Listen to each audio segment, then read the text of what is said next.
ತಮಿಳಿನಿಂದ ಕನ್ನಡ ಹುಟ್ಟಿದ್ದು ಅಂತ ಹೇಳಿ ಕಮಲ್ ಹಾಸನ್ ಅವರು ವಿವಾದಾತ್ಮಕ ಹೇಳಿಕೆಯನ್ನ ಮಾಡಿದ್ದಾರೆ. ಸೊ ಈ ಒಂದು ಹೇಳಿಕೆಯನ್ನ ಖಂಡಿಸಿ ಇವತ್ತು ಫಿಲ್ಮ್ ಚೇಂಬರ್ ಮುಂದೆ ಕನ್ನಡ ಪರ ಹೋರಾಟಗಾರರು ಪ್ರತಿಭಟನೆಯನ್ನ ಇಟ್ಕೊಂಡಿರುವಂತದ್ದು. ಸೊ ಜೊತೆಗೆ ಮನವಿಯನ್ನ ಕೂಡ ಮಾಡಿರುವಂತದ್ದು. ಸೊ ನಮ್ಮ ಜೊತೆ ಕರವೇ ಅಧ್ಯಕ್ಷರಾದ ಪ್ರವೀಣ್ ಶೆಟ್ಟಿ ಅವರಿದ್ದಾರೆ, ಅವ್ರನ್ನ ಮಾತನಾಡ್ಸೋಣ.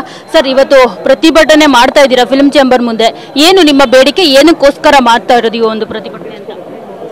ಏನು ಕನ್ನಡ ತಮಿಳಿನಿಂದ ಹುಟ್ಟಿದೆ ಅನ್ನುವಂಥ ಮಾತನ್ನು ಹೇಳ್ತಾರೆ ಅಂದರೆ ಇದನ್ನು ಯಾವ ಕನ್ನಡಿಗನೂ ಸಹಿಸ್ಕೊಳ್ಳೋಕ್ಕಾಗಲ್ಲ.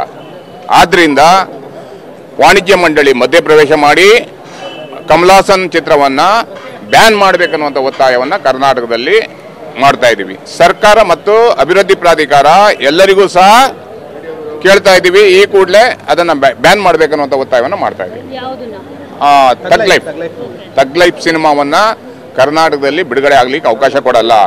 ಕನ್ನಡಿಗರಲ್ಲಿ ಬೇಷರತ್ತಾಗಿ ಕ್ಷಮೆ ಕೇಳಬೇಕು. ಕರ್ನಾಟಕದಲ್ಲಿ ತಮಿಳಲ್ಲಿ ಸಿನಿಮಾ ರಂಗದಲ್ಲಿ ಅವರು ಸೋತವಾಗ, ಕನ್ನಡ ಚಿತ್ರರಂಗದಲ್ಲಿ ನಡೆಸಿದವಾಗ ಅವರಿಗೆ ನಾವು ಬೆಂಬಲವನ್ನು ಕೊಟ್ಟಿದ್ದೀವಿ, ಅವ್ರನ್ನ ಗೆಲ್ಸಿದ್ದೀವಿ. ಇಂಥ ಸಂದರ್ಭದಲ್ಲಿ ಕನ್ನಡಿಗರ ಮೇಲೆ ದಂಡೆತ್ತಿ ಬರ್ತಾ ಇರೋದನ್ನ ನಾವು ಯಾವತ್ತೂ ಸಹ ಅಭಿ ಸೈಡ್ ತಗೊಳ್ಳೋದು ಬೆಟರ ಅಥವಾ ಅಪಾರ್ಟ್ಮೆಂಟ್ ತಗೊಳ್ಳೋದು ಬೆಟರ? ಚಿಂತೆ ಯಾಕೆ, ಒಬ್ಬ ರಿಯಲ್ ಎಸ್ಟೇಟ್ ಎಕ್ಸ್ಪರ್ಟ್ ಜೊತೆ ಮಾತಾಡು. ಹೌದಾ? ಹೇಗೆ? ಬಾಸ್ ವಾಲಾ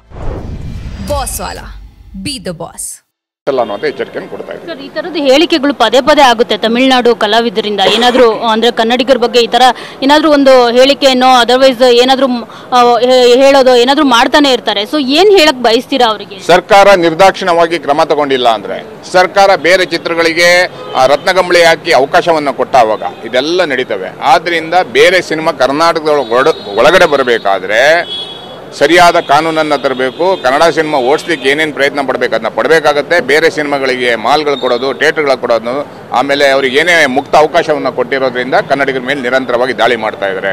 ಅಂಥವ್ರ ವಿರುದ್ಧ ನಿರ್ದಾಕ್ಷಿಣ್ಯ ಕ್ರಮವನ್ನು ತಗೋಬೇಕನ್ನುವಂಥ ಒತ್ತಾಯವನ್ನು ಮಾಡ್ತಾ ಇದ್ದೀವಿ. ಸರ್, ಒಂದ್ ವೇಳೆ ಕಮಲ್ ಹಾಸನ್ ಅವರು ಕ್ಷಮೆ ಕೇಳದೆ ಹೋದ್ರೆ, ಬೆಂಗಳೂರಿಗೆ ಬರ್ದೇ ಹೋದ್ರೆ, ಫಿಲ್ಮ್ ಚೇಂಬರ್ಗೆ ನೀವು ಬರಬೇಕು ಅಂತ ಹೇಳಿದೀರಾ, ಅವರು ಬಂದು ಇಲ್ಲಿ ಕ್ಷಮೆ ಕೇಳಬೇಕು ಅಂತ, ಅದನ್ನ ಅವರು ಮಾಡ್ತಾರೆ ಅನ್ನೋ ನಂಬಿಕೆ ಇಲ್ಲ ಅಂತ ಅನ್ಸುತ್ತೆ ಸದ್ಯಕ್ಕೀಗ. ಯಾಕಂದ್ರೆ ಅವರು ಬರ್ತಾರೋ ಇಲ್ವೋ ಅನ್ನೋದೇ ಡೌಟ್ ಇದೆ. Cinema release 5ಕ್ಕಿದೆ.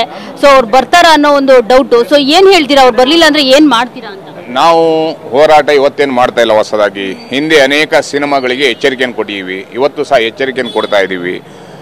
ಬಂದಿಲ್ಲ, ಕ್ಷಮೆ ಕೇಳಿಲ್ಲ ಅಂದ್ರೆ ನಮ್ಮ ಹೋರಾಟ ಥಿಯೇಟರ್ ಮುಂದ್ಗಡೆ ನಡೀತವೆ. ಅಲ್ಲಿ ಏನಾದರೂ ಅನಾಹುತ ಆದರೆ ಸರ್ಕಾರ ಮತ್ತು ಕಮಲ್ ಹಾಸನ್ ಅವರೇ ಜವಾಬ್ದಾರಿ ಆಗ್ತಾರೆ ಅನ್ನೋಂಥ ನೇರವಾದ ಎಚ್ಚರಿಕೆಯನ್ನು ಕೊಡ್ತಾ ಇದ್ದೀವಿ. ಸರ್, ಥಿಯೇಟ್ರಲ್ಲೂ ಅಷ್ಟೇ ತುಂಬಾ ಥಿಯೇಟ್ರಲ್ಲಿ ಸಿನಿಮಾನ ರಿಲೀಸ್ ಮಾಡ್ತಾರೆ. ತಗ್ ಲೈಫ್ ಅಂತ ಅಂದಾಗ ಮಾರ್ನಿಂಗ್ 4 o'clock ಇಂದಾನೆ ಸ್ಕ್ರೀನ್ಗಳನ್ನ ಇಟ್ಕೊಂಡಿರ್ತಾರೆ.